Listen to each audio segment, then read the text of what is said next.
रेणुका की शादी कुछ ही दिनों पहले शास्त्री नगर में हुई थी। रेणुका बहुत ही आलसी लड़की थी।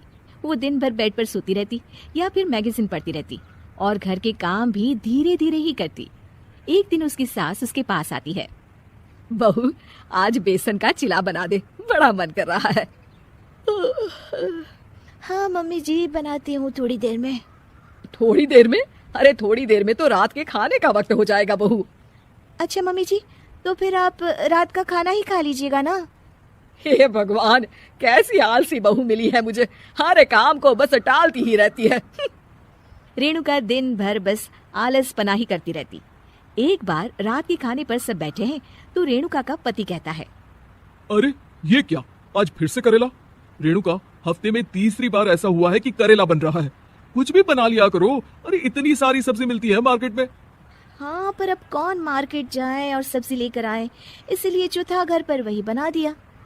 बहू, फ्रिज खोल कर देखती तो पता चलता कि सारी सब्जियां रखी होती है, पर तुम्हारा आलसपन खत्म हो तो तुम्हारी नजर जाए ना। विशाल कमरे में आकर रेणुका से पूछता है, रेणुका, मैंने कहा था तुमसे कि मेरे लिए रुमाल ले आना। मेरे सारे रुमाल खराब हो गए हैं। तुम ले आई क्या? आज नहीं गई, कल ले आऊंगी।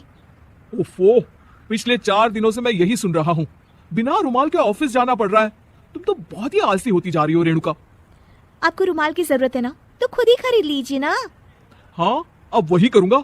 तुम्हारे भरोसे बैठा रहा तो कुछ नहीं होगा। एक दिन दरवाजे पर बेल बज रही होती है और रेणुका सोफे पर बैठी होती है, पर आलस में दरवाजा खोलती ही नहीं। अरे बहू, कितनी देर से बेल बज रही है? क्या कानों में रुई डालकर बैठी हो जो सुनाई नहीं दे रही बेल?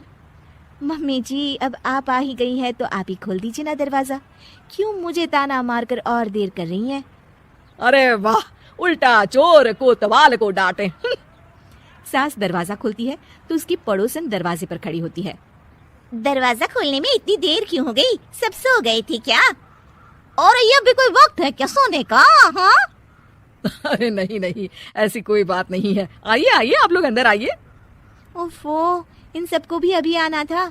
अब मम्मी जी लगा देंगी मेरी ड्यूटी किचन में। बहू, पकोड़े तल दे, बहू चाय बना दे। अरे बहू, सो गई क्या? कब से आवाज दे रही हूँ, जा चाय बना कर लिया। हाँ मम्मी जी, अभी जाती हूँ थोड़ी देर में। सास रेणुका को आंख दिखाती है। मतलब थोड़ी ही देर लगेगी चाय बनाने में, अभी ले आती हूँ, बस झटपट। रेणुका रसोई में जाती है और इसी आलसीपन में वो चीनी की जगह नमक डाल देती है। जैसे ही सब चाय का घूंट भरते हैं, चाय थूक देते हैं। थू थू थू थू, ये कैसी चाय बनाई है तूने रेणुका? इसमें तो सारा नमक भरा है। हाँ, और ये पकोड़े, इसमें इतनी मिर्च है कि मेरी तो हालत ही खराब हो गई खाकर। और रेणु जी, आपकी खातिरदारी में पहले तो कभी कोई कमी नहीं रहती थी, पर जब से आपकी ये बहू आई है ना, मामला कुछ गड़बड़ा सा गया है। हाँ हाँ, जहाँ आप इतनी एक्टिव है, वहीं आपकी बहू एकदम आलसी, एकदम राम मिलाई जोड़ी लगती है। अच्छा जी, चलते हैं अब। नमक वाली चाय पिलाने के लिए बहुत बहुत शुक्रिया। सब वहाँ से चले जाते हैं। अरे तूने तो मेरी नाक ही कटा दी बहू। वे लोग क्या सोच रहे होंगे मेरे बारे में? मम्मी जी, मैंने तो शक्कर ही डाली थी, पता नहीं नमक कैसे बन गई शक्कर। शक्कर नमक नहीं बना बहू रानी, तुम्हारा ये जो आलसपना है ना, ये उसी का नतीजा है। सॉरी मम्मी जी, अब मैं ये आलसपन छोड़कर सारे काम अच्छे से मन लगाकर करूंगी।